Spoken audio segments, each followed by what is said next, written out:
Committee on Rules and Legislative Administration will come to order. A quorum is present. The first item on the agenda is approval of the minutes for Friday, July 1st, 2022. Is there a motion to approve those minutes? Motion to approve the minutes. Representative McBadgie moves approval of the minutes for Friday, July 1st, 2022. Any discussion?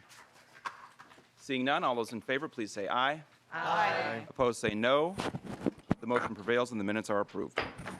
The next item on the agenda is a presentation on the safety, accessibility, infrastructure needs, and security of the State Office building. Members, thank you for joining us today. It's not usual that we have Rules Committee hearings after the month of Advent and Hanukkah have started, but we are needing to address serious concerns and problems in the physical structure that we have here in Minnesota for the public, for our members of our House staff or House members, for members of staff who work in the Legislative Coordinating Commission, the Reviser of Statutes, the Secretary of State's office, and other public officials who are essential for conducting the business of state government in Minnesota. And we are going to hear today a presentation from nonpartisan former House staff, our Sergeant-at-Arms, Representative Meyerson. Bob, you're such a presence in the State House of Representatives that we would like you to be one, but you, I guess, probably don't want that for yourself. And I should note, before Mr. Meyerson commences his presentation, that he was originally selected as the House Sergeant-at-Arms by Speaker Doubt in a move to professionalize the security apparatus of the House of Representatives, recognizing the need to adjust our practices in the House and to make ourselves as safe as possible under increasingly difficult conditions. And we have had an opportunity to recognize Mr. Meyerson on the floor of the House for his service. We had a reception in his honor, but I'd just like to state again today, thank you, Mr. Meyerson, for our increased safety, for professionalizing the operation of the Sergeant-at-Arms office, and for leaving the House of Representatives a better place because of your service.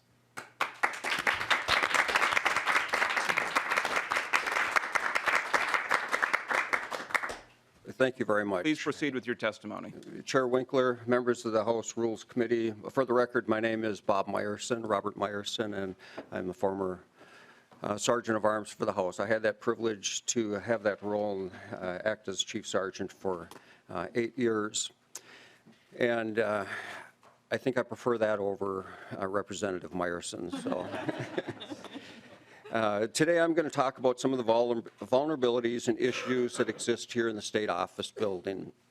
And my perspective that I'm going to share with you today comes from not only my time as a Chief Sergeant of Arms, but also as a state trooper. I was a trooper for 29 years, and many times throughout my career I had the occasion to come to the State Office building in the Capitol Complex, either to respond as a special response team member or to do training. And it was, I believe, in the mid-90s the first time I actually came into the State Office building, and I participated in training in this building. I didn't know anything about what happened in the SOB before that, and I learned a lot. I learned that the building by intent is very open and accessible to the public. That was with pure intent, and it's also has some security challenges.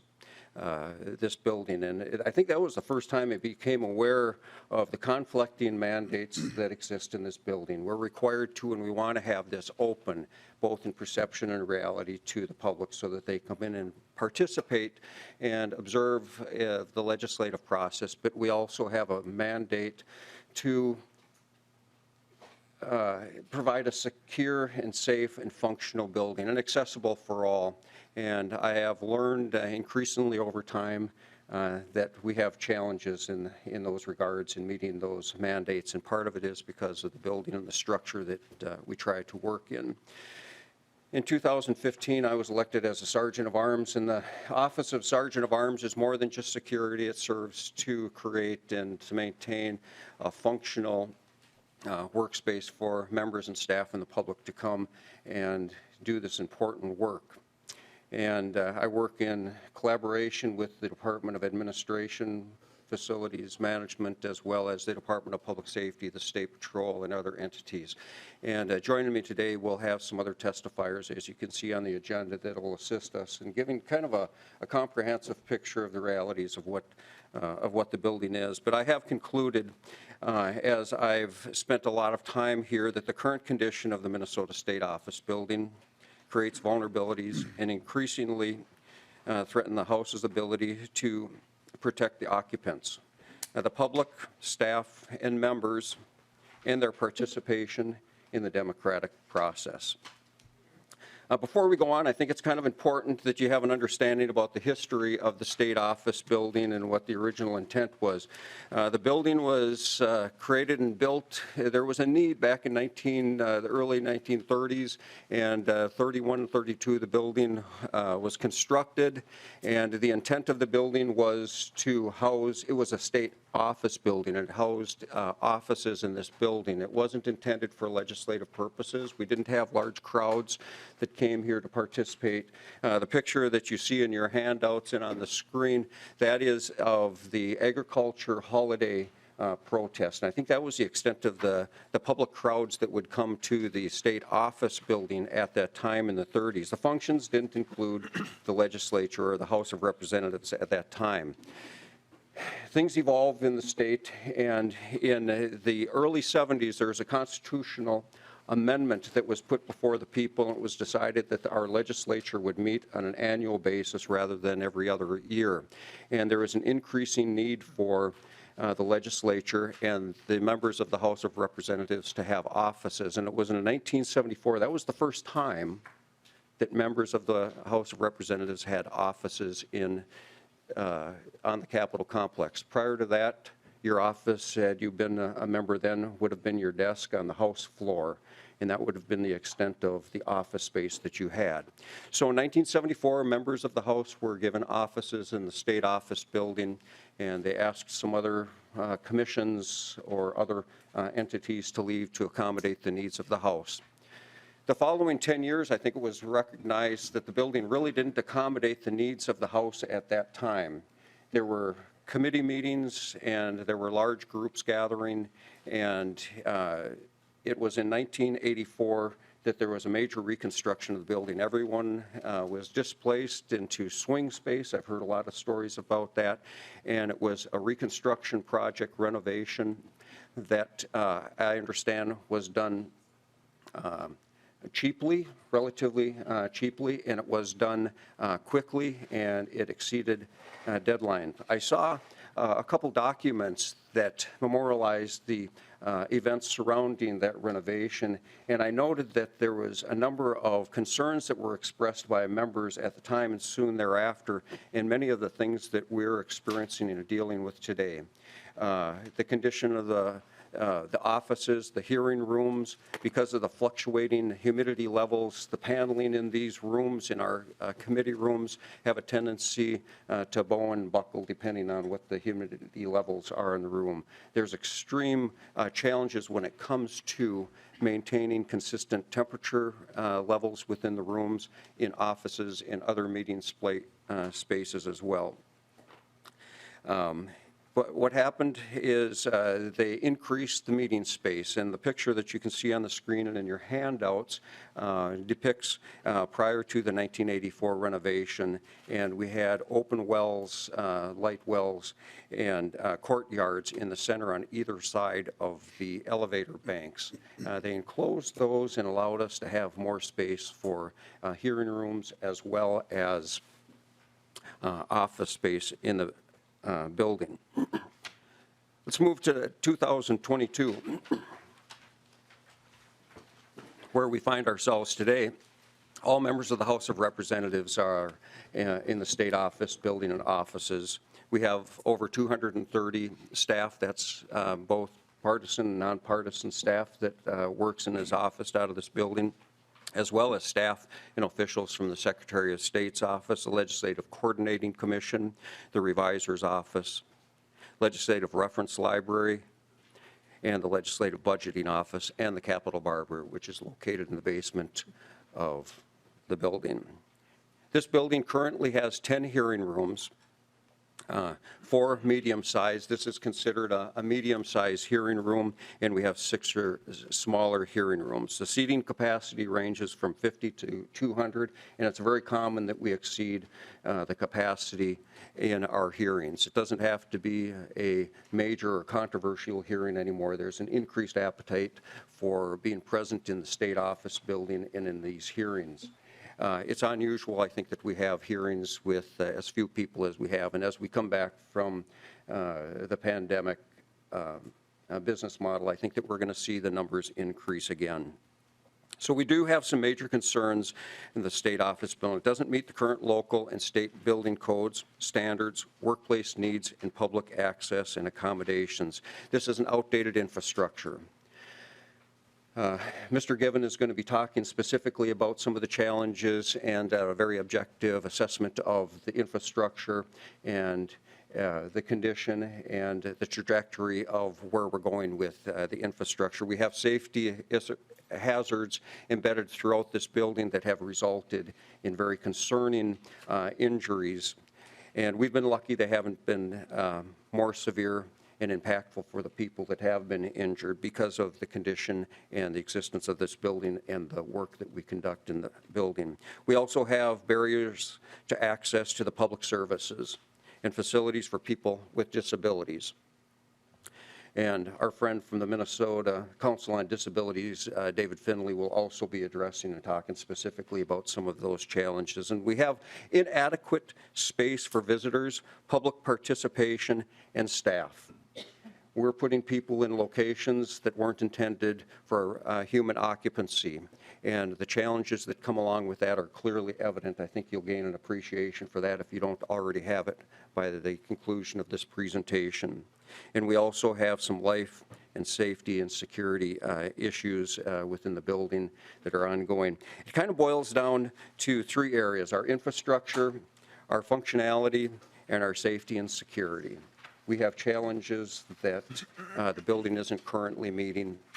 And for those of us that are responsible for providing a safe, secure, and functional and accessible environment, we have these insurmountable challenges that we face on an ongoing basis. With that, I would ask that Mr. Guevin gives a presentation from his perspective from the Department of Administration Facilities Management Division. Well, thank you, Mr. Meyerson. Mr. Guevin, please identify yourself for the record and proceed. Good morning, Mr. Chair. My name is Christopher Guevin. Pull the microphone closer, please. Christopher Guevin, and I am the Director of Facilities Management. Please proceed. So, good morning, Mr. Chair and members of the committee. As I mentioned, I am the Director of Facilities Management, and we manage and operate the facilities that the Department of Administration manages. Our team operates over 23 buildings, 19 of which are here on the Capitol complex. We're a team of 269. We're composed of trades consisting of plumbers, electricians, carpenters, machinists, maintenance engineers, painters, locksmiths, refrigeration mechanics, project managers, and professional support staff. We're also groundskeepers and mail handlers because we provide those functions as well in the Capitol complex. I've been in my position 11 years.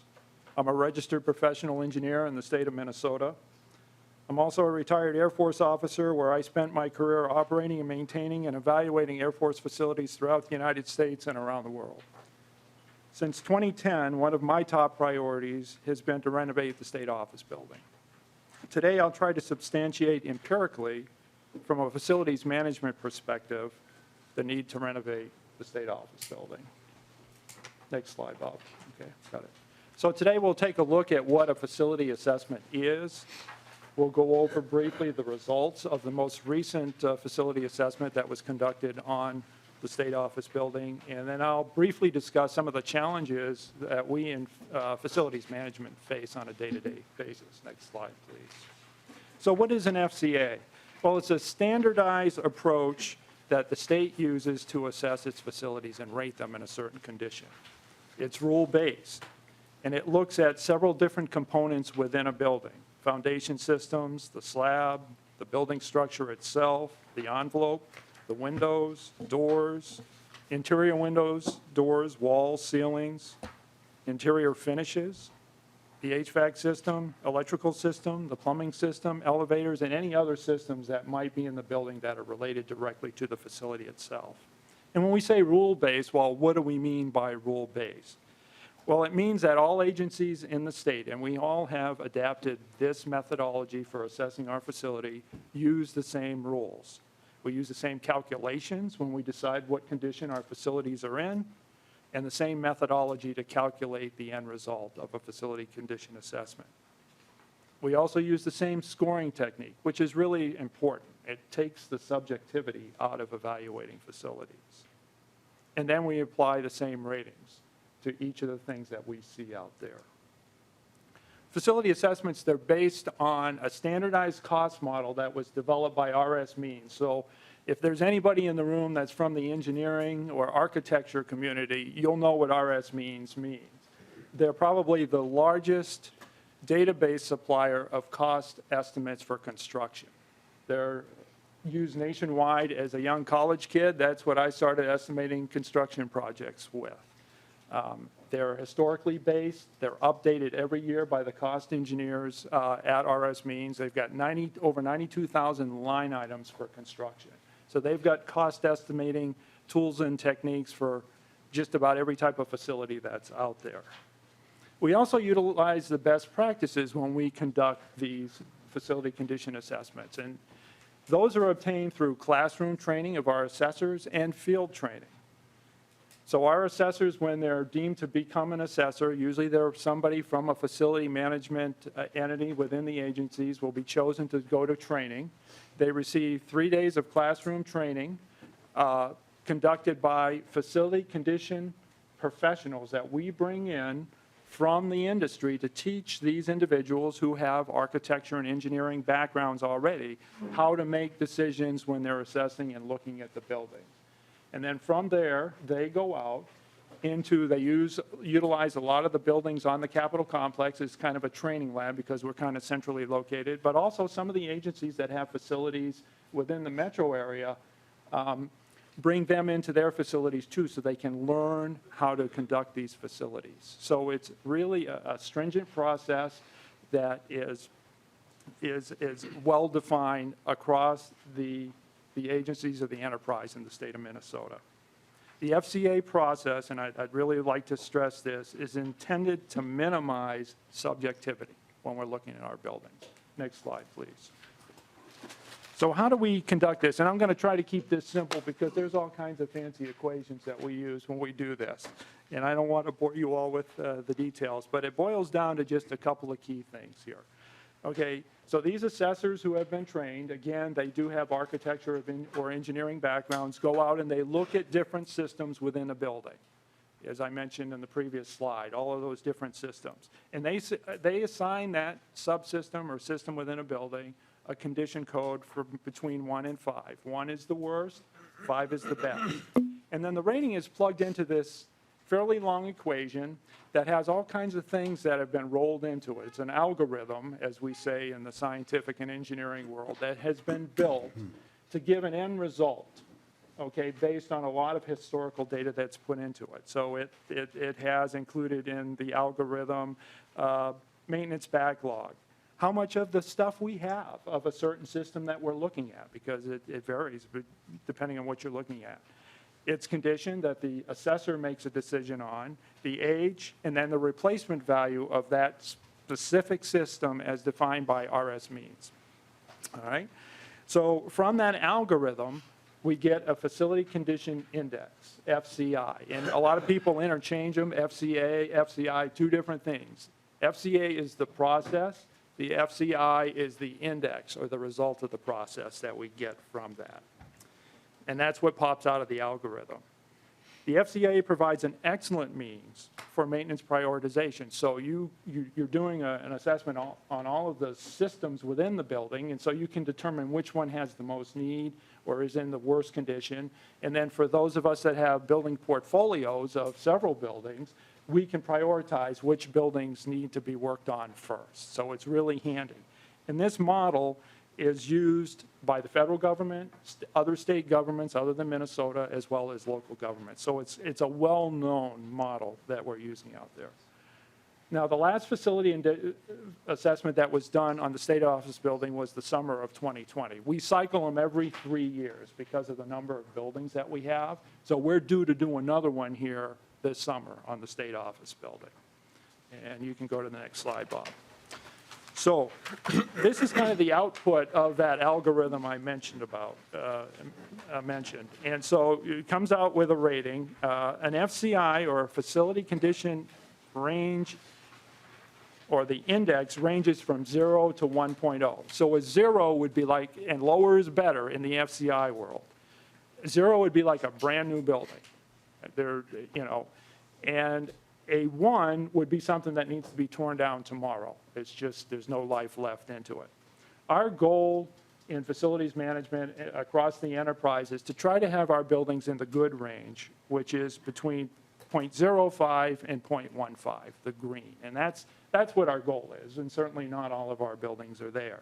But once you start getting into those lower ratings, the yellows and the orange, and of course the red and the higher FCI rating, the buildings start to require a lot more renewal if you're going to keep them operational, and that's what we try to avoid. Next slide. So now I just want to highlight some of the systems on this building, of the ones that we talked about, that are troublesome for us and are cause for concern. So I've got, I think, 10 of them here that we'll just look at. So the first thing are the slab and the basement walls. You can see from these pictures, we've got leakage in our foundation walls. On the far left picture, you can see where facilities management, we've kind of jerry-rigged a catch basin. That's a plastic bag hanging on the wall, catching the water and throwing it into a trash can so that it doesn't leak all over the floor. You can see some seepage in the middle picture coming right through the CMU, the concrete masonry units. And then just some floor cracking that we see throughout the facility, especially in the basement levels. Again, not cause necessarily to tear the building down, but certainly we need significant patchwork and repairs on that part of the building. Next slide, please. Windows, and you all are probably well aware of this, but many of our windows, the thermal breaks are no longer good, and so we get a lot of cold air that comes through those. You get condensation that forms on the windows. We have some windows that are leaking, and you can see the staining that has occurred on that brass or aluminum, pardon me, it's aluminum window, from leakage and condensation. We've got lintels that are rusting, that need significant, rust removal and repainting. In the far right picture, you can see, it's hard to see in this picture, but if you look in the lower right corner in the shade of that window frame, that's mold that's showing up on the wall there. And that's from condensation that had occurred, probably throughout the winter on days like this where these windows aren't sealing. So they need replacing. Next slide, Bob. Same type of thing on the doors. Again, the doors worked well when they were new, but they don't insulate very well at all. And so you get a lot of condensation on those doors, a lot of air coming through those doors, and it's really troublesome from us, not only from the staining that it creates on the doors. You can see the staining that's actually on the terrazzo there on the floor in that left picture. And then on the right, we've got, it's difficult to determine what this is, but that's a joint near a roll-up door, and the joint has failed, and there's a lot of air that gets in there, and it's just time to replace. Next slide. The roof. The roof's in pretty tough shape in two facets. First of all, the tiles. It's been up there 40 years or more. We've got nails that are popping out. We've got loose tiles. Some of the concrete mortar that's used to embed some of the tiles has really started to deteriorate just because of normal weathering here in Minnesota, hail and freeze thaw. What's hidden there are the rain leaders. Those are the gutters, for lack of a better term. And on this building, as on all of our buildings on the Capitol complex, the gutters go down in through the walls. And a lot of those pipes are leaking. They freeze up in the wintertime. We've had problems in recent years where the walls are soaking wet on the exterior of the building because water froze up in the rain leader when we had some warm weather and it rained, and then it's thawing out and it's leaking all over somebody's office. So those rain leaders, and that's hugely expensive, are going to have to be replaced, and they come down in through all the walls all around the building. Tiles need to be replaced as well. The roof structure, however, is good. Don't have to touch that. Next slide, please. Interior, you all see this every day. You know, the ceilings are getting old, they're stained, they're grimy, we've got some cracks that need to be repaired. It's just time to update it. Next slide, Bob. Plumbing systems. Again, it's old. A lot of them have buildup inside of them because of the time that they've been here. And even more critical now as we try to advance and become more sustainable as an entity here on the Capitol Complex, the slope of the pipes that are in the building now do not accommodate low-flow water fixtures. You know, when you use a low-flow toilet, you're using a fraction of the water that you used on a regular 5-gallon per flush toilet. And with less water, there's less liquid to move the waste through the lines, and so it stalls and it builds up. The most critical thing for us in facilities management is the system in this building doesn't have any intermittent valving through it. So if we have to do a repair in a bathroom on one of the floors, we've got to shut the whole building down water-wise for domestic water. And that's really troublesome for you all and for us. And so in a new building or a renovated building, we'll have valves on every floor where you can valve one floor off while you're doing water work on that floor. So that's really a big thing and a big problem, very problematic for us. Next slide, please. HVAC system. And this has been kind of the root of a lot of the things that you'll see a little bit later in this presentation, but it's old.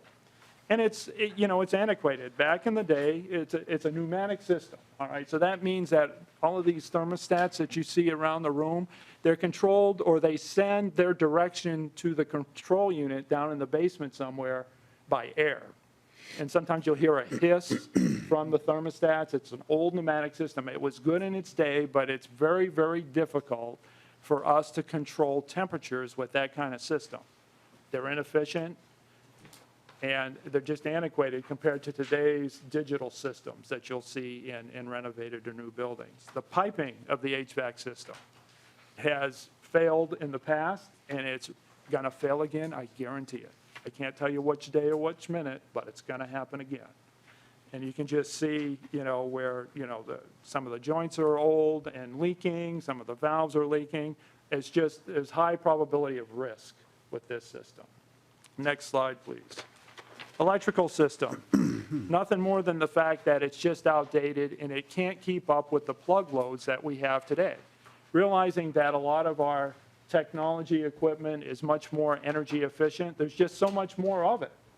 And so the loads that come out of those plugs when everybody's here is more than this system really can handle. And we've jerry-rigged this building over the years to make it work. It's code compliant, but it's jerry-rigged. It's not the way it should be. Next slide, please. Interior finishes. You see this every day. They're 40 years old. It's just time to update them. Next slide. And then finally, in the fair to poor range is our fire alarm system. We just replaced the main panel a couple of years ago, but the rest of the infrastructure is 40 years old, and it's really getting hard for us to get parts for them because that system is outdated. Next slide. So I talked about the components of the building that were fair or worse. This is a roll-up of everything we looked at in the last facility assessment. So you're going to see some green in there. There are some things that are rated good or better. So that means that we don't have to level the building. I mean, there's still a lot of things that, are good about this building. It's, and so therefore it warrants keeping. But because of the number of the fair or poor, the scope of the fair or poor, how much of it there is, and the cost of it, it brings the overall rating of this building to a very low fair, all right? Just barely over poor. And I suspect that in July, when we do the next facility assessment, it'll be in the poor range because we do these every 3 years, so we'll be due in July. So I'm not going to bet on it, but I suspect that it will be in the poor range. So let's go to the next slide. Last slide that I have here today is just some of the challenges it presents us in facilities management, and kind of a little comparison here too as well for you all. So it's evident by what Bob has said and kind of what I've gone through today that, holistic repairs have been put off for a long time. I got here back in 2011. I was a project manager just before that up in real estate. And one of my projects was the pre-design on the restoration of this building back then. And so we've been at this for quite a while now. These things have been put off, and our problems have gotten worse and worse over the years. So you can see in that first bullet there, or the first heading on the slide, that, this is pre-COVID because it has been quieter during the COVID years because not as much use has been put on the building. But there has been, and there still is, a continual need for service on the building.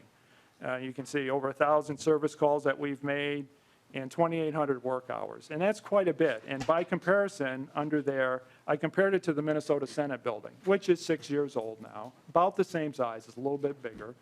But you can see we spend well over 2.5 more times in this building than we have to spend in that building because of just the nature of the repairs.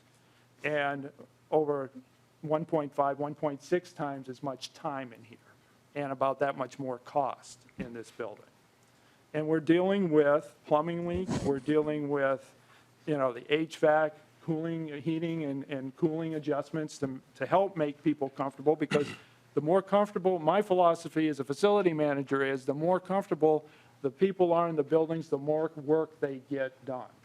And we're failing you guys on that right now, I guarantee it.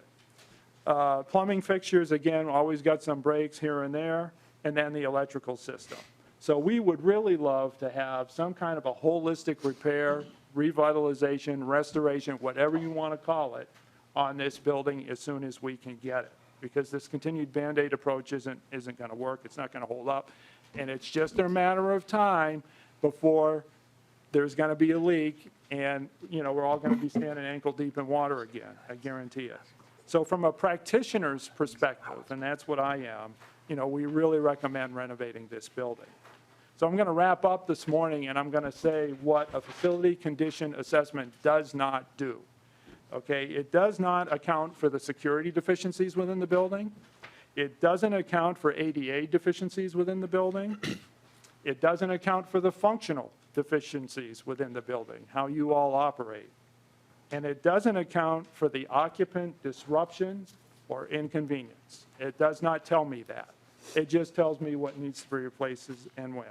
So I'm going to toss it back to Bob or Mr. Meyerson so that he can continue, and Captain Roeske and Mr. Fenley can talk about some of those other things that the FCA does not cover. And members, I'd just like to have them finish their whole presentation. They're going to stick around. You may have all of your answers or questions answered by the time we get done. And so if we can hold on questions, but I know everybody's going to stick around and be ready for that. So Mr. Meyerson? Sure. Chair Winkler, members, thank you. I appreciate Mr. Guevin and his presentation, and also his efforts.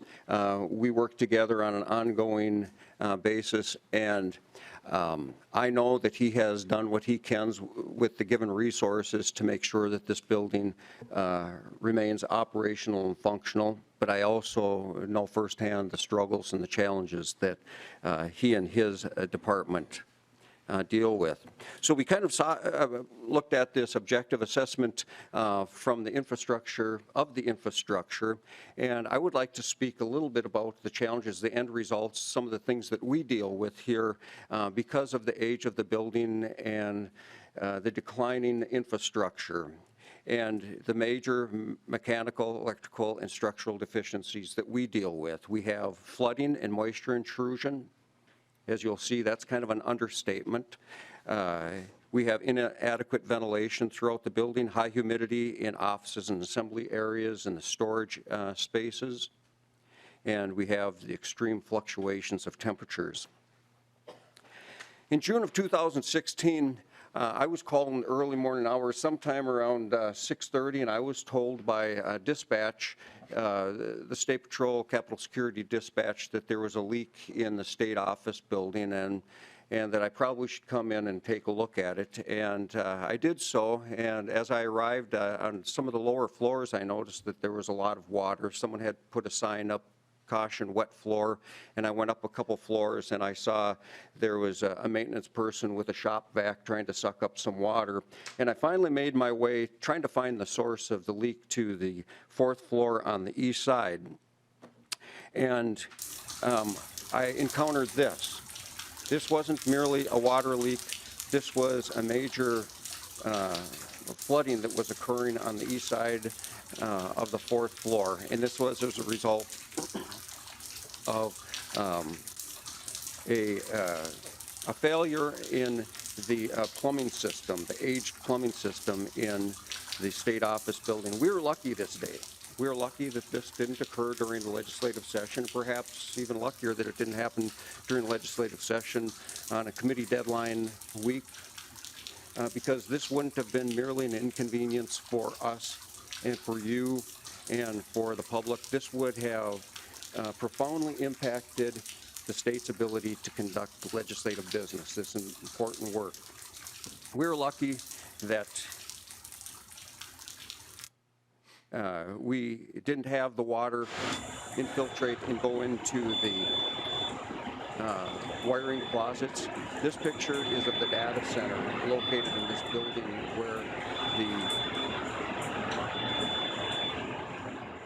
where the revisor's office has their data center, as well as the House of Representatives. Where is that? I would prefer not to say specifically where. I'm sorry. Representative Gold question. Yeah. Suffice it to say, it's located in this building, and we were very fortunate because it literally came within inches of hitting this, and it would have destroyed water and electronics. I'm told, I'm not a professional in that area, but I'm told that water and electronics is a bad mix, and we came literally within inches. We have wiring closets that go from the top floors down to the bottoms, and this water was in those closets. We were lucky that day that we had professionals that came in immediately, and they covered with sheets of plastic, but it could have been just literally inches, and if they hadn't got to it in time, we would have been shut down for the foreseeable future. The information that's on those data centers and those banks is irreplaceable.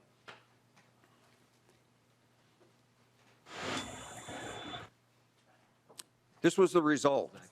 After we got the water shut off, this was the reality in the hallways and the offices. Picture, if you would, that this occurred during the legislative session, and there's original bills, screen jackets, and other documents on the desks, let alone people's personal property.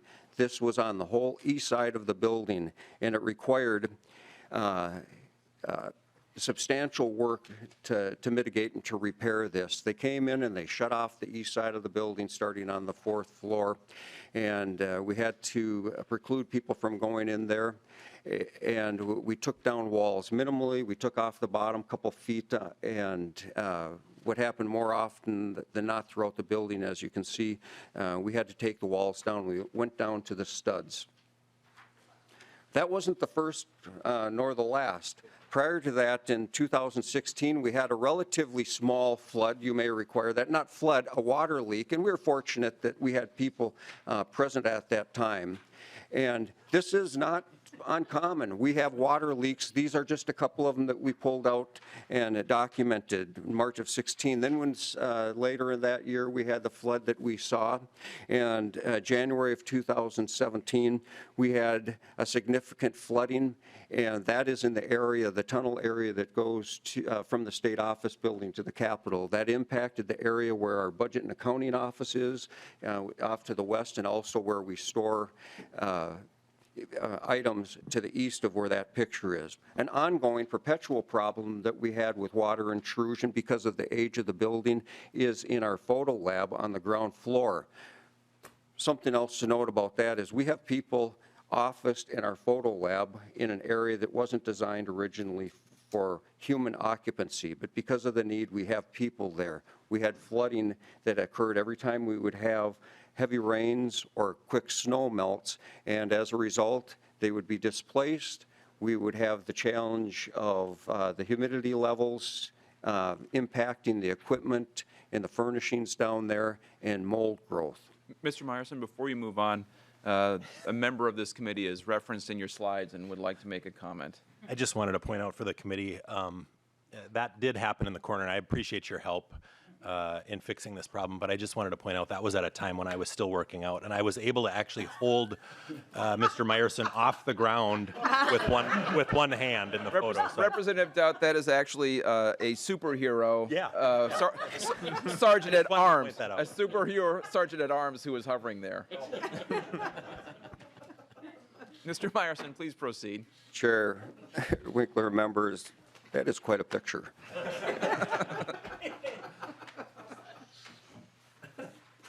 So is this. This picture that you see now, this was in an area where my office was at one time located, and this is the reality of the environment where we're placing people. After being out of the office for literally just a couple of days, came back and we found on a wicker basket this mold growing, and this is due to the condition of this office building and the need to place people in areas where we don't have adequate environmental controls. We have insufficient ventilation in hearing rooms for audience capacities. You've probably all experienced it when these rooms are full. We have an inability to cool these rooms down, and it gets heated in more than one way in this room when we have a lot of people in the building. A modern building should be able to accommodate the people that want to come in here and also be able to accommodate the temperature and humidities in the rooms. This is a single zone building. And what that means is there's no compartmentalization of the smoke or other contaminants. So you'll notice sometimes someone will be cooking something in the building, perhaps popcorn, and it burns.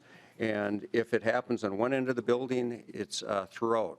If, say, someone burns a burrito on one of the upper floors of the building, you smell that throughout the building. And the downside of that, further, more than just an inconvenience of an awful smell, is we have an inability, if there is actually a contaminant in the air, we don't have the ability to compartmentalize that, so that contaminant would be throughout the building. The exhaust and fumes are drawn in from exterior ground intake levels.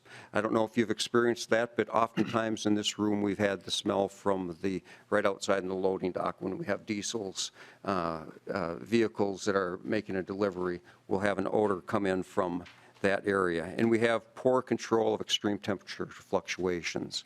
The temperature fluctuations is an ongoing challenge, and we have a couple examples of that we'll talk about in a little bit. But that is an ongoing and challenging situation. During the summer, it's too hot and sometimes too cold because we're trying to accommodate the air conditioning in one area that adversely affects the heat or the temperature in a room right next door. It's an ongoing challenge. We have safety hazards throughout this building. Now, when Mr. Guevin referenced the furnishings of the building, it seems like it's kind of a benign, innocuous thing. But it's more than just the aesthetics of the building. This picture that we have, the first picture that you see on the left on your handouts and on the screen, this is one of our hearing rooms where we have the rail that goes around between the audience and the member tables. Well, on one particular day, we had a crowded room, and we had one of our staff lean up, rub past this, and ended up being embedded with about an 8-inch piece of wood. And if you see on that picture, that wasn't a small piece of wood. It went in the back of the leg and out the front of the leg. We were lucky that the injuries weren't greater. That person was taken to the emergency room, and there was a subsequent major operation to remove that. It wasn't a matter of just taking of tweezers and pulling it out. It was a major operation to remove that. We're fortunate. We're lucky that it didn't hit an artery or a nerve, or there wasn't a substantial follow-up injury to deal with after that. The next picture that you see on there is in the north stairwell on the lower level of the stairwell. We have no elevators in our parking ramp and we have no causeways for people to walk across from, other than the lower level where you all park, to walk across from the parking ramp into the building. We oftentimes have people coming in either with mobility issues or carrying objects, and they are taking the staircase in lieu of going outside in the elements or going outside where we have some challenging situations because of some of the activities that are happening outside. We encourage people to come into the lower level and take the causeway, the link into the state office building. But in this instance, someone was walking down, and it's my understanding they were walking down, they had their hands full, and they hit the bottom step, didn't realize there was one more, and they planted themselves in this window. They broke this window. It's a reinforced window, and they broke with their body and their head, and they were injured as a result. But we were lucky. We were lucky that day that the injury wasn't more severe, but it was definitely a workers' comp claim that was involved with that. The picture on the right is the vehicular ramps, the ramps that are designed for vehicular traffic. And we have signs up. You hardly can see it, but there is a sign between the two ramps that indicate that people aren't supposed to walk up and down that. This is Minnesota. Days similar to this, that ramp becomes slick. If you've driven up and down it, some of you may have slid down that in your vehicle. And people, because of what I've mentioned, we don't have an elevator. We don't have a causeway to go across, and we've created a very dangerous situation. We've had people fall and injured, and Kelly Knight can attest to the worker comp claims that have been filed as a result of that.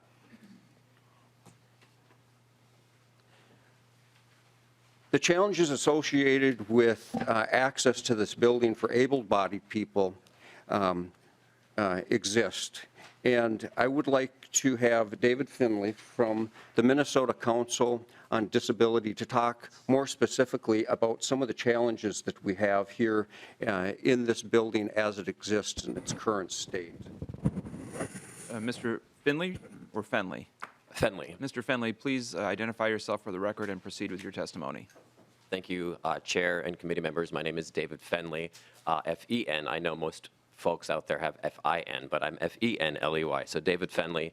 I am the Americans with Disabilities Act Director, or the ADA Director, at the Minnesota Council on Disability. We are a state agency, a small state agency, essentially assigned with supporting the civil rights of folks with disabilities. And part of the civil rights of folks with disabilities are technical standards that exist both in the ADA and in our state building code. And as Mr. Meyerson has alluded to here, just in the last few slides, anytime you increase access for folks with disabilities, you're essentially doing it for everybody. So an elevator in the parking ramp would be good for folks with disabilities, but it would also be good for everybody else, delivery folks, staff, representatives, anybody visiting the state office building. So I'll say it again, but any accessible feature that you install in a building or the built environment will benefit everybody in society, not just folks with disabilities. It's really important to note that. In the following few slides, you'll see the downfalls of having less accessible spaces, routes, and entrances in this building. We'll focus on three aspects of accessibility. So visual access, that would be for folks who are blind or have vision loss. Hearing access, that would be for folks who have hearing loss or are deaf. Fun fact, about 20% of folks in this country and state experience hearing loss. That could be, minor hearing loss or just being fully deaf. So it's not a small percentage of folks who would benefit from hearing access. And one kind of fun technology that is not technically in the ADA or in building code that can increase access for folks with hearing loss in rooms like this. Essentially what it is you would pull the carpet up, you'd put in what is a very thin metal antenna, and that would take everything that's said in the mics and it would project that into somebody's hearing aids or their cochlear implants. It's an amazing technology, but it would be an example of how someone could go above and beyond the ADA. I say that because we view the ADA as the floor, the baseline. Building code is where you start from, not where you end at. If someone says, oh yeah, we're gonna be ADA accessible, I say congratulations, you're obeying the law. It really is where you start from and you go above and beyond from there. So when looking at accessibility, start with the ADA, but then look at other features you can to increase accessibility for folks with disabilities. So another fun fact, 1 in 4 Americans, that includes Minnesotans, does have a disability as defined by the ADA. Whether or not they self-identify as an individual with a disability doesn't matter. If you have a disability as defined by the ADA, you are covered. I myself have a disability. You can't see it. It's non-apparent. The majority of disabilities are non-apparent. Could be cancer, could be depression, could be you use a wheelchair because you had an accident or you were born with a disability. Another fun thing is that every single person at some point in their lives will have a disability. Whether you're born with it or whether it's right at the end of life, you will have a disability. So this is not for other people, you know, those people over there. It is really for every single person. Next slide, please. All right, so as we see here, it just happens to be that this is this room. You know, we have what would be considered a piecemeal approach here, a retrofit, an afterthought. The ramps behind me are nowhere near meet the technical guidelines both in the ADA and building code, and those technical guidelines were instituted in 1990. So as we see here, this ramp was installed after the fact because the slope on those aisles cannot support an individual who might be using a wheelchair, who might be using a scooter, a walker, canes, or just someone with limited mobility who can't navigate the slope of that. What Bob just did was raise and lower it. Imagine, you know, you came to this room, you know, you use a wheelchair, you need to get down to this level. You might even be a representative. Say the hearing is already happening. You know, do you want to be the person who essentially maybe interrupts the entire committee? You know, everybody's looking at you. Oh my gosh, you know, that's not dignified at all. That's not equal access. That is a piecemeal approach to access, and it's really just one example of how access should be incorporated into design, not put on top of it afterwards. Next slide, please. All right, so here we have an example of what is the only accessible entrance currently in this building. It's the same entrance that is used. It's the same entrance that is used by delivery folks. The same entrance that is used by emergency responders. It's the fire lane. It's where dumpsters are put. So, again, we have a multi-use space here that folks with disabilities are using as well. Anytime that this space is taken up, it would be considered a barrier to access. There's liability in that. You could technically be sued every time there's a barrier to access. I don't want lawsuits to happen. I want accessibility to be built in on the front end. So one of the only ways that folks with disabilities have to enforce their rights is to complain or sue. We're not big fans of that because it really draws attention to us. We tend to like to advocate on the front end. Again, build accessibility into things from the beginning so you don't have to worry about doing it afterwards or potentially facing litigation. And access really does respect the dignity of every Minnesotan. You know, this is the people's house. Taxpayers, voters, everybody deserves to have access to this building. Next slide, please. All right, so hearing room capacity. It's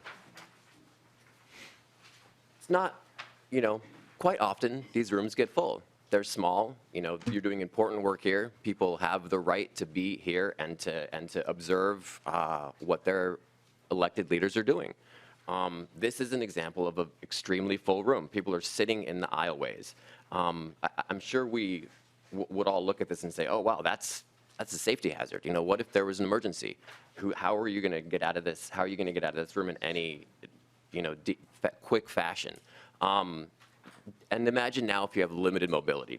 People are not going to be able to go up and down these access aisles if they use a scooter, if they use a wheelchair, and even for representatives who might have limited mobility. I know we have some, and I know we're going to have more because as we get older, these vessels we inhabit on this planet break down over time. So it's inevitable. that representatives and members of the public will need access to this space. I can't imagine operating a scooter to get maybe to the chair's position right now. Even in this room right here, it would be very disruptive to everybody. The clearances, while maybe they fit into the technical standards, it's technically accessible, it's not as usable. Again, going above and beyond building code, going above and beyond the ADA is the most important thing. We can also think about staff who might have disabilities. So this really is for the benefit of everybody. So in conclusion, the ADA states that there's an ongoing obligation to remove barriers. That means that there are no loopholes. There's no grandfather provision in the ADA. That's a lot of people think that, oh, my building was built before 1990. I don't have to do anything. That's not true. We don't care if your building was built in 1890 or 1990. There is an obligation, especially with government. Government actually has an increased obligation under Title II of the ADA as opposed to businesses that fall under Title III. Businesses have a lower obligation to have access. You could probably guess why. Government is taxpayer funded. Government needs to be accessible. As you have listened to my testimony, the status of the SOB, the building we're in, really does leave a lot to be desired. And I can say point blank, folks with disabilities are being denied access under its current condition. Thank you very much. Thank you, Mr. Fenley. Mr. Meyerson? Chair Winkler and members, appreciate David being present with us today and talk about the condition from the perspective of the advocates for those with disabilities. One of the slides that he showed here is the hearing room. This next slide, this depicts what is now commonplace. I think that one profound change that has happened over the time that I've been here is there's been just this increased appetite for people to be present, and it's not for the controversial hearings. It's an interest to be present and involved in and watch the legislative process. And I was just thinking, picture if you would, this room accommodates approximately 200. Across the hall, that accommodates approximately 200. When we have committees that have 200 plus in this room, 200 in that room, and then a meeting that's going to, 2 additional committee meetings that are going to meet within 15, 20 minutes, we probably have a couple hundred more people waiting out in the halls. And it's just not a safe environment. This isn't the accommodations that we want for the public that comes and participates and observes the legislative process. I've heard loud and clear from members and staff that work in these rooms, the challenges and the vulnerabilities they feel sitting in this location when the rooms are so crowded here, the inability to get out. And part of it is a safety and security concern, and part of it is what do you do when you're sitting in a long meeting and you need to step out to meet with someone? You need to step out to use the restroom perhaps, or you need to go to another meeting and come back to this. I know there are times where you're on 2 committees at one time and it's difficult to navigate your way through the crowds of people. So we have some challenges with regards to safety and I hate to use the word convenience because it just seems like it's trite, but it is the convenience of getting out and getting back in the rooms. So what we've done, though, to accommodate the public's need to be present is we have tried to have overflow rooms available. We have limitations in this building when all the rooms are filled either with committees or are being used by different types of special interest groups, which is common during the legislative sessions. Our 300, 400, and 500 north and south rooms are often used by groups in addition to all the rooms downstairs. Well, what do we do when we have a need for overflow? One of the things that we have done is set up 181, which has been the designated press conference room. And we use that for overflow. We'll set a TV up and direct people to go to that location. And we've basically lost 181 as not only a press conference room, but also an overflow room because of the need of the Public Information Department for broadcasting.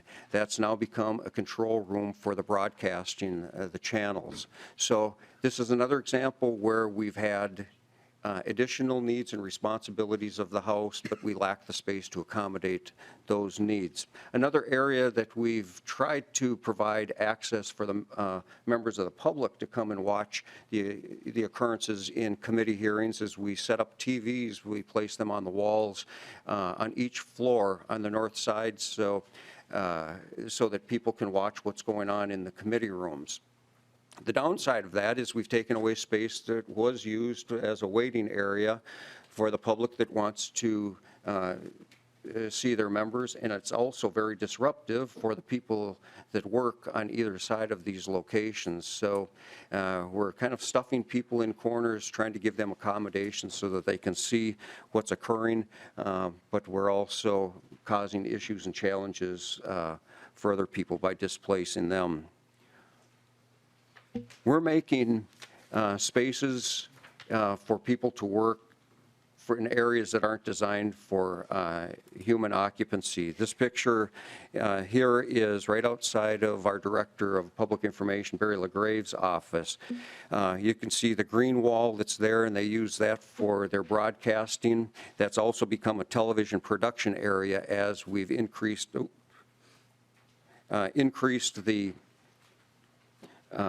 the number of channels that we're broadcasting on. This is our engineering director. He's taking care of very sensitive information data. There was no other place for him, so he's basically been placed in the hall, and we've created a desk there. This picture makes it look like it's a nice, big, vast area, but it's actually quite crowded. There aren't environmental controls for him. It's on the south side. In the summer, when we have the sun shining in, it exceeds the temperature that would be acceptable, and the environmental controls don't exist there. Our controller's office in the basement, at the ground level, this I don't believe was designed for human occupancy. The controls in this, you could nearly make ice cubes in the winter when we have these cold days near the ground level here. Can't tell if it's daylight or nighttime sitting in that room, and the window looks out into an area that looks like it's more of a cell in a gulag or something. And we have people, a director's office in the basement of the in the subground level. We have a variety of life safety challenges and exiting here. The internal stairwells are open into unprotected, non-fire rated areas of the building and don't meet the code's requirements for emergency egress. If this building was built today, this wouldn't be allowed or permissible. Some designated areas of refuge are within internal stairways, thus requiring leaving the fire-rated area to exit the building. You know, this reminds me of an incident we had a couple years ago. It's come to be known as the burrito incident, where we had a burrito that on an upper floor that was burnt, and it activated the fire alarm, so everyone had to evacuate the building. And it just happened to be a day where we had a disability day on the Hill, and we had people in wheelchairs and scooters throughout the building meeting with members in committee hearing rooms, and it was really an eye-opener for us. There was a lot of beyond panic, there were people that were extremely concerned because you could smell the smoke throughout the building, and everyone thought this is perhaps this is the real thing, and they had an inability to exit the building. We had people that were helping people, literally carrying them down the stairs, trying to get them out of the building, and we had other people that were in offices and just didn't know what to do. My phone and the others throughout the building that are involved in emergency response lit up that day, and it was a good eye-opening experience. As things turned out, it was just a burrito that burnt. We were lucky.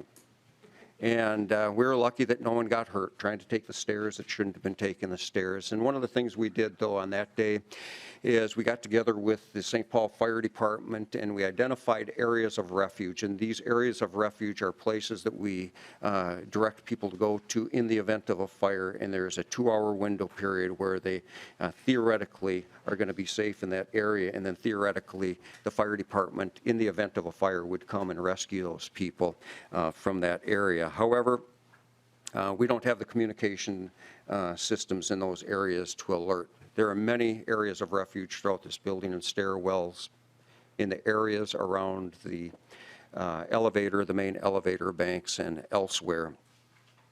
We don't have an emergency power system beyond mere life safety to keep this building running.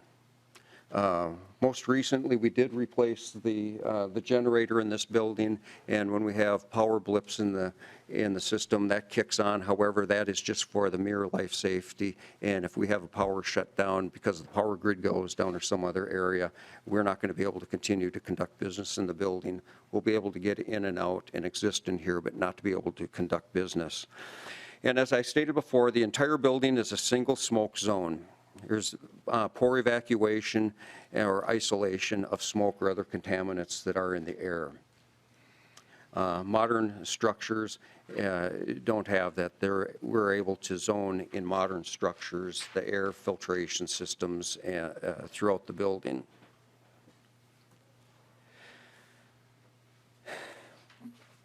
Security is kind of a difficult thing to talk about in a public setting. But I have come to appreciate this fact about the state office building. The design and infrastructure of the building envelope, assembly areas, workspaces, and offices is poorly equipped to address the modern security concerns of workplace and public environments. I would ask that Captain Eric Roeske of the Minnesota State Patrol comes and gives a perspective regarding security matters.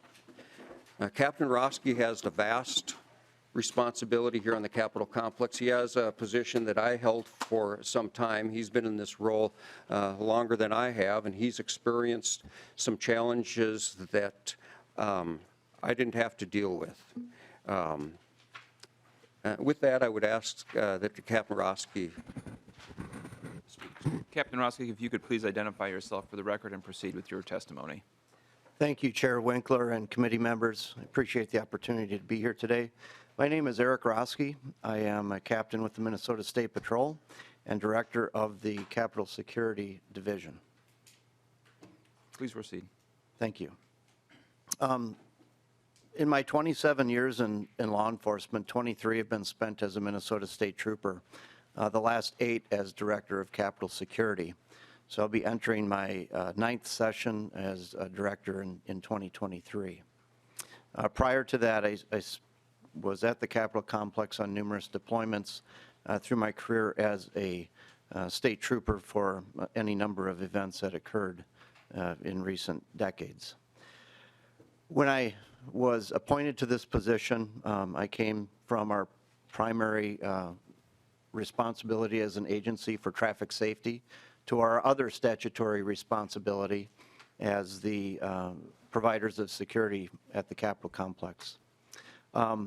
After a couple years here, I recognized the need to further my knowledge in that environment, in that area, and so I went back to school at the University of Minnesota and enrolled in a master's degree program there through the College of Science and Engineering called Master of Science in Security Technologies. What that program is designed is to train leaders to keep our communities safe in all 16 sectors of critical infrastructure as identified by the federal government, including cyber, physical, and virtual security systems. As you know, government is one of the sectors of critical infrastructure in the United States, just as it is defined as systems and assets so vital to the United States that the incapacity or destruction of such systems and assets would have a debilitating impact on security, national economic security, national public health or safety, or any combination of those matters.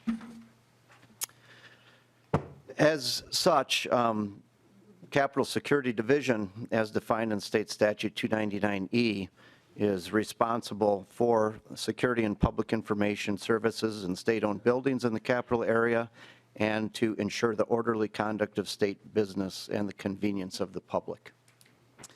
The mission statement of the Capital Security Division is to provide safety and security for all activities that occur in the Capitol complex through service, assistance, education, and enforcement. So while I'm not going to speak directly to physical security vulnerabilities in this building, specific details of those, I will say that we approach, and I approach all physical and security issues that come to our attention in the same way as far as using a risk management approach to those.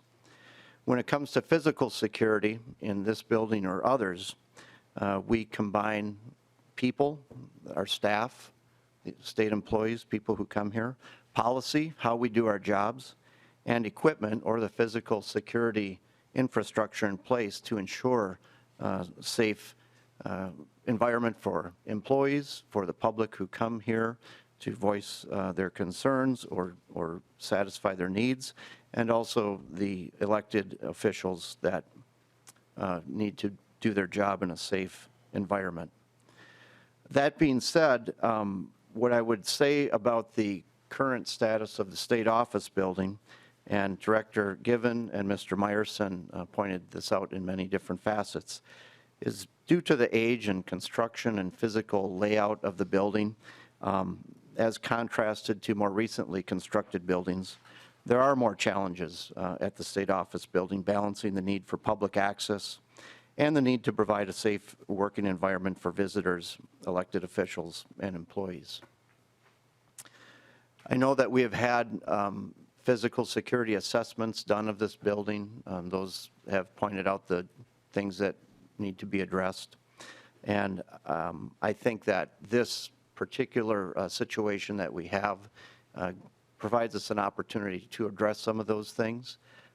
As I mentioned, I'm not going to discuss specific vulnerabilities, but I can tell you, and as you all, as folks who work here and are here regularly, recognize the contrast between this building, some of the other buildings that have been constructed in recent years, and the state capitol, which was renovated or restored in recent times as well.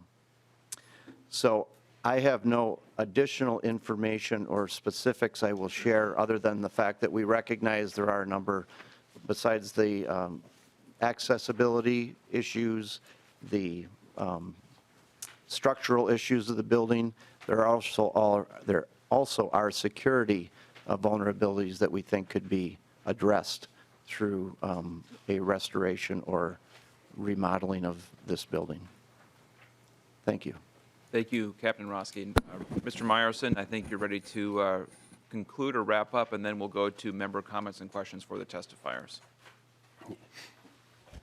Chair Winkler, members of the committee, thank you. And I thank you, Captain Roeske, for being present today. I know it's kind of a challenge to be able to talk about security matters without talking about security matters, but I think we all recognize some of the challenges that we have here with regards to security. The threat climate has changed. Security matters and the threats ebb and flow through time, and I feel like we've been in a constant state of flow that we're experiencing unprecedented times throughout the country as well as here in the state of Minnesota.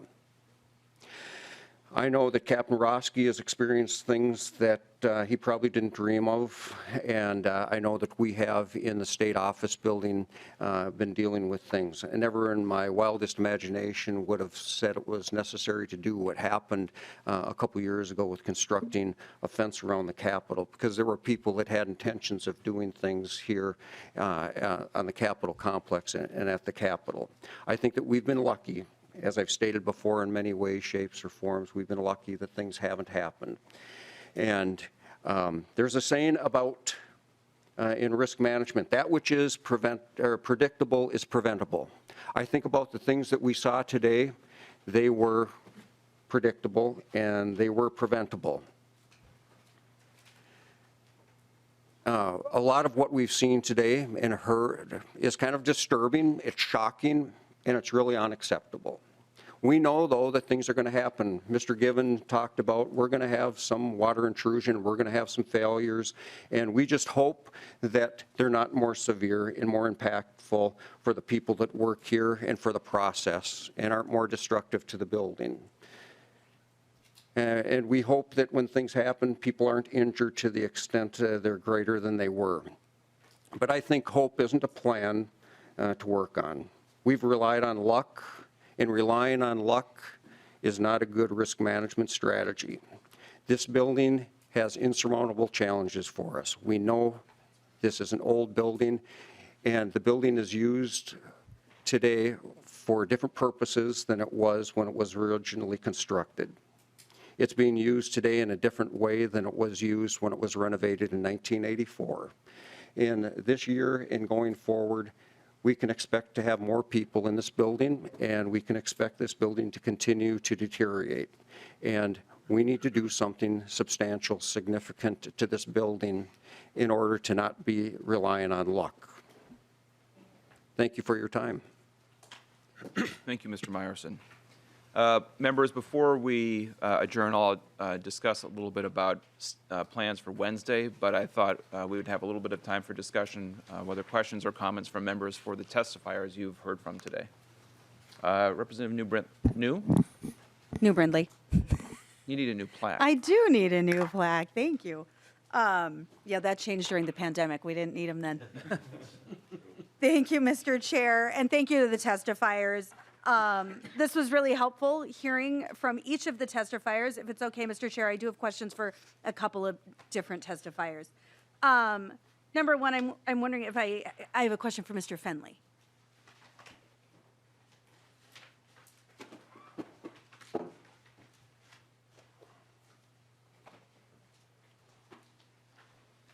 Mr. Chair. Mr. Fenley, I very much appreciate the presentation you gave. As somebody who cared for a family member in a very large wheelchair, I recognize that even that elevator is not adequate for all circumstances. My question, however, is as the building sits now, is it ADA compliant, or are there public access areas that are not ADA compliant? Mr. Fenley. So, caveat being, the determination, Chair Winkler, committee member, no. In short, no. Yeah. I mean, I could go through like little aspects here and there. Really, the only thing that can determine that in the end is, an accessibility audit and or a subsequent, enforcement action from either the Department of Human Rights, the Department of Justice, or a ruling by a judge. But based on just the outside entrances, based on the slopes, based on the widths of aisles, it's not code compliant. It's not ADA compliant. The ADA and building code operate a little bit differently, kind of in tandem with each other, and I'm happy to describe the difference between the two. It can get a little weedy. If you want, I can do that, but in short, no. Representative New Brindley. Just to be clear, I don't remember how I phrased the question. Are you saying the building is not ADA compliant? There are access issues. There are, anytime. So a good example would be the one accessible entrance that you have. If that drop-off zone is blocked, if that accessible entrance is not accessible to someone, that is an example of an instance of a barrier. And if somebody couldn't get in the building, they could sue you. Representative New Brindley. Thank you, Mr. Chair. I was noticing that. Is the entrance on opposite the one that is shown in the picture? Does that one have thresholds, or what makes that one non-ADA compliant? It's Mr. Fenley. Or Mr. Meyerson? We have, Chair Winkler, Representative, we have one designated ADA access, and it's on the south side. The north side is not open to the public because of some of the activities that we have, and also there's not a drop-off, a public drop-off nearby. So our turnaround on the south side dictates that that's where our ADA drop-off and pickup and access is located. Representative New Brindley. Thank you, Mr. Chair. Okay, so the entrance on the other side could be ADA compliant if if we chose to do that. I mean, there's no physical barriers on the other side. Mr. Meyerson? Chair Winkler, Representative, the thing that precludes that from being the drop-off, although the door would serve, it has the hardware in the door openers on there. We don't have a drop-off location in close proximity to that. Thank you. Yeah. Representative New Brindley. Thank you, Mr. Chair. And I have a couple of questions for Mr. Guevin.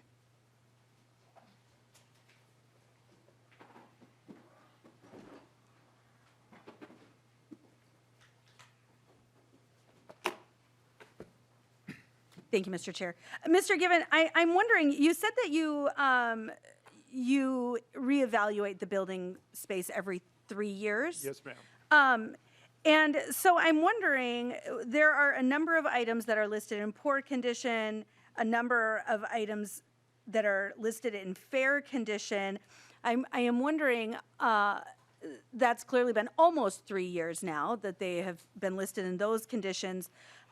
Prior to this most recent one, almost 3 years ago, this most recent evaluation, what was the change? Did these items move from fair to poor?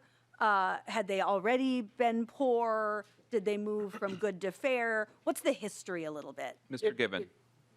We're all a little rusty with in-person committee hearings, so. So am I. Yeah. And Representative New. New is great. That's We've seen it's a continual degradation. Back in 2010, the condition was rated in a fair condition as well. I mean, now it's almost into the poor. And that's when we started the pre-design for the renovation back then. So, some of the conditions, the ones that are in excellent, like the floors, they continue to be in excellent. That's terrazzo floor. That's going to last 100 years, and it was probably that way back then. But the HVAC system, the floods that Mr. Meyerson was talking about occurred back in 16 before this, and they were already rated at poor. So it's kind of a mix, but it's a general, as we see with all buildings, a general progression of deterioration. It's just the way that they deteriorate. The rating was poor, however, before that, and fair. The rating was fair. It's still fair, but now it's in the low fair. We have a D-. Representative New Brindley. Thank you, Mr. Chair, and thank you, Mr. Gibbon. Can you explain to us a little bit how this works? You've got the condition of the entire building at fair, but obviously lots of individual elements are not. Is there a reason? I mean, I texted Representative Nash. He and I serve on the state government committee together. I asked Leader Doubt. He was Speaker of the House for 4 years during this time. And we've never seen requests to repair these items over these, certainly since I've been here and since I've sat on the committee, we've never had an appropriation request to fix the roof that is in poor condition. We've never seen an appropriation request to fix some of these things that we've known are a problem, and surely the roof could be repaired. One, why is that? And why do we not manage these things individually? And I understand that there are issues, some things need to be dealt with in totality, I get that. But some things certainly do not. Some things certainly can be dealt with. So why is that? And how do these ratings, both as a whole, the building being fair, and the condition of these individual systems, how does that compare to other buildings on the Capitol complex? I know that you gave a comparison to the Senate office building, but frankly, that's probably not a very useful comparison. That's almost a brand new building. We would expect that building to have very few problems and issues at this point. So how does this compare to other buildings on the Capitol complex? Mr. Gibbon. Okay, I'll break this down into several parts. So first of all, with regards to the compartmentalization of the deficiencies, there are a lot of things that we do take care of, depending on what the cost is of those particular elements and how disruptive they are to the occupants. For instance, the HVAC system. To completely redo that, you would have to certainly probably evacuate or move some people out of the building. It'd be very disruptive. So over the years, we have done some major repairs to the building. We did have a major roof repair project that was out for bid, $600,000. But we held off on it because the restoration was getting traction. We have, a lot of other competing elements on the Capitol complex. I will say from a facilities management standpoint, the state office building and the overall ranking of buildings on the Capitol complex has been our #1 priority in facilities management since 2010. Because it just because of the condition and rating, because of the time we spend on the building. So we have taken care of a lot of things to keep them in the condition that they're in when we could. I can't answer the question why, you haven't seen a bonding request. However, we have spent significant amounts of money that we have on the building to keep things from completely falling apart. And that's what we've done. So, we've done a wholesale replacement of the control system for the fire alarm panel. We are replacing the roof on the ramp. We were set to replace the roof and the leaders on this building. But we've also been hedging it against, we're going to get a restoration project. So you don't want to throw a lot of money into a building if you think it's going to be renovated. We just spent millions of dollars on carpet and tile in this building. So we do take care of those things within our means. But as the building gets older, just like the body that Mr. Fenley talked about, it breaks down. And it's getting to the point where, we can't keep up with it anymore. And I think for the record, it's important to note that bonding requests have been submitted by the Department of Administration in the governor's bonding budgets for many of these repairs. And Mr. Wozlowski from the Department of Administration, I don't know if you want to touch on that. Your presence at the front row indicates you might want to have a comment or two. Please identify yourself for the record. Mr. Chair, members, for the record, I'm Wayne Wozlowski. I'm the interim assistant commissioner over facilities and enterprise services. And I would just say we've been carrying this building on our bonding requests since at least 2013, 2014 timeframe. And I would give an example of, and I would just say, I think every time we talked about capital restoration, both in committee hearings and in just directly with members, the need to renovate the state office building came up as a conversation point. So I think this clearly has been an ongoing conversation that has been out there on the need to address this, and not just in a peaceful manner. So I would give the roof example as one. Why would you hold off on the roof while you're thinking about other things? One is that those, as Mr. Meyerson mentioned, the air intakes. Right now they're at ground level, and potentially you're going to want to put those up on the roof. So if you redo the roof before you deal with the air handling systems, you could have to rework that. So we're just get to a point where you're beyond the ability to do this in a piecemeal manner, and you need to do it in a comprehensive fashion, or else you're going to be redoing work as you go along. So I'm happy to answer any other questions regarding that. Representative Brindley, one more, and then we'll go to Representative Nash. Thank you, Mr. Chair, and thank you. I apologize, I forget your name already. Yeah, well, If I don't write it down, I forget it immediately. I apologize. But thank you for that. I've been very involved in bonding the last 4 years, and I have not seen those requests. So I don't know where they got lost in translation, but they have not ended up in bonding spreadsheets at the end of session, which usually includes most of the projects. So that's a little bit frustrating, and I apologize for that. I guess, Mr. Chair, I would just ask, and I don't know if you're going to go over this today or if this will not happen until Wednesday. I assume at some point we will actually see some numbers of what we're thinking about. It's frustrating for me as a member of this committee for many years now, and also, like I said, a member of the State Government Committee for many years now, that we have not had these discussions until now, where this building is now rated close to poor. It's a very low fare, and Part of the reason for that, obviously, is that a number of systems have been allowed to reach a poor rating over the years because we have not maintained them as we perhaps could have. And I don't know where that breakdown is. I don't know why those decisions were made over time. Again, I asked Representative Doubt when he was Speaker if those ever elevated to him. They had not. I checked in with Representative Nash. Neither of us ever remember these requests or these discussions coming before the State Government Committee, which would have been an appropriate place to talk about them and deal with them.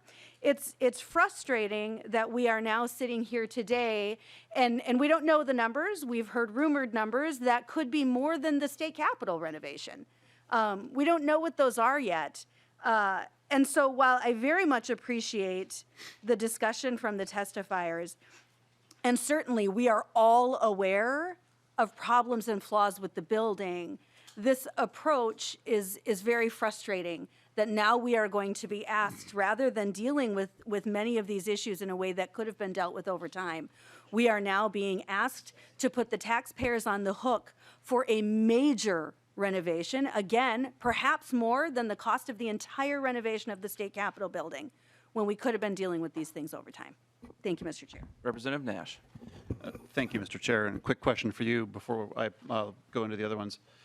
If I remember correctly, I think it was in the 2020 legislative session, and it all runs together given the pandemic, but there was a bill that was passed in the state government finance, or there's a provision passed in state government finance that appropriated hundreds of millions of dollars to renovate this building, and I believe it became law, and perhaps somebody from the revisor's office or your staff could check the veracity of that, but I'm pretty sure that happened. I remember speaking eloquently against it, but is that going to be the funding source for this, or could you maybe help us out on that? Well, thank you, Representative Nash. So I'll just address process and kind of what I see going ahead, and we're past time for today, but we'll continue that conversation. So first of all, yes, in the 2021 state government finance bill, there was a provision included that would allow the Department of Administration to develop a plan for a building renovation, which would include the state office building.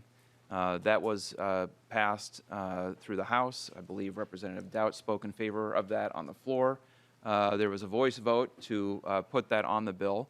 It was negotiated with Senator Gazelka and with Senator Rosen to make sure that we were doing this in a way that would address the needs of the state office building.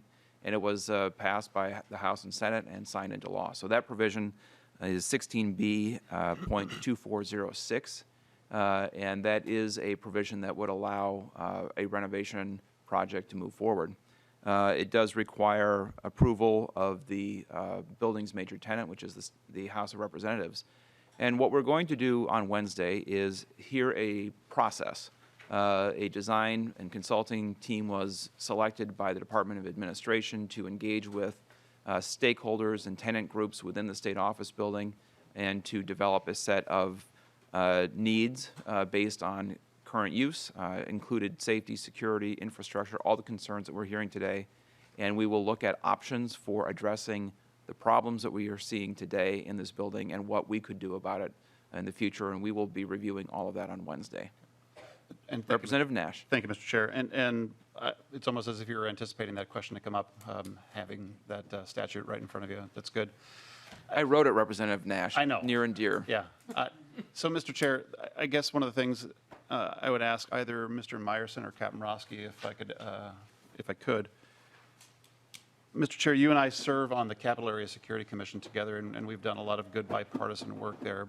One of the concerns that I have principally about an overhaul of this building or whatever building that we may occupy is it's a delicate balance between the accessibility for the public and for those that make their living here, and I see some lobbyists that are in the crowd, and the safety of those who inhabit this building on a daily basis. And that's a very important thing.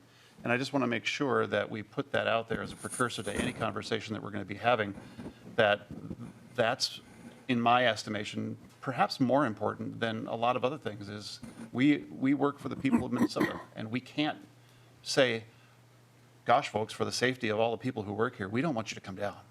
And I think that there's a very delicate balance that we have to achieve in making people feel as if they're not welcomed here, because I think they are. But we have to make sure that we're doing it in such a way that it is accessible for people who have needs to access the building differently than people who are not handicapped. But we have to do it also in a way that says to people, we want you here because we want to hear from you. And I just want to make sure that that's a component that we're putting forward before we come back on Wednesday. Because if that were not to be the case, I think that you'd see a lot of people fighting this effort, because that's just an unacceptable process. So if we could ask the testifiers. Looks like Mr. Meyerson's ready to Thank you, Mr. Chair. address your question. Go ahead. Chair Winkler, Representative Nash, and other members, I appreciate that. And we've been dealing with that. Conflicting mandates since the first time I started working for Capitol Security. We have a mandate to make sure that the building and the process of government is open, not just in perception, but in reality. We want it open and welcoming for people to come, but we also want it to be safe and secure. We owe it to the people that come here, the public. And it's difficult at times, and it's constantly in the front of our mind, in the front of the discussions, to make sure that it's reality, that it's open. And every decision we make is made with those two thoughts in mind, that it's open and accessible, but yet it's safe and secure for the people that come here, and that the infrastructure actually accommodates the needs so that we can keep people safe. Representative Nash. Thank you, Mr. Chair. And lastly, and I'll be very brief, I would hope that if we do some sort of modernization, that as an IT person, we would not have the reviser's data only stored in a data center in one place, that we would practice best practices and back it up to the cloud, perhaps. Representative Nash, that's a great aspiration. The audiovisual system that we're using right now, they used to go to Axeman for parts to replace failing components, but Axeman is out of that business too. So it's not just the IT and data systems that are woefully out of date. Representative Pryor. Thank you, Mr. Chair. I want to start just by thanking the testifiers, and not just for what you've presented this morning, but also for the ongoing work that you've done to get us to this point, and to communicate to everybody what the needs are, and then also have done that objective research about where this building stands. And to go back to where Mr. Meyerson started, that what we're talking about is an inadequate building that we work in right now, the state office building, and that it's inadequate because of the infrastructure, the security, and the functionality. But I have to say, functionality, I don't think really embraces all of what we're talking about, which is the purpose of why we have this building. And to pick up on what Representative Nash said too, is that the public belongs here, and we should also be able to do our work. And it's not just the members, but it's all of the staff and the public together. So it's our purpose of coming together to be a legislative body, and we know that right now we're at a critical point and a critical juncture, and that we cannot let this opportunity go by without taking the steps needed to fulfill the purpose of our body and the other offices that work here. So thank you for all of the work and for being available for the questions that we've had, and your continued involvement in this. Thank you. Thank you, Representative Pryor. I think I'll just conclude by saying that it's, I think, very difficult to listen to this presentation and see the information presented to the committee and to the public today and not conclude that we are at a end of life for the state office building as it is today. We could shut down the building and continue to try to operate internally using the functional spaces as best we can in a way that we did in the last part of the last legislative session. We could adopt a more virtual style of conducting our business in the State House like we did during the pandemic. We could open it up and hope for the best and continue on the plan that we've been on. or we could make some significant changes to this building and make it accessible and secure and safe and functional for years to come. And those choices are in front of us. I am going to, on Wednesday, be leading a conversation about what work done to the building could look like and what it might cost and how a process was developed to assess that. But ultimately, it is the decision of the legislature as a whole, or this House, I should say, to decide which of those 4 options will work best for the future of the state. And with that, we are adjourned.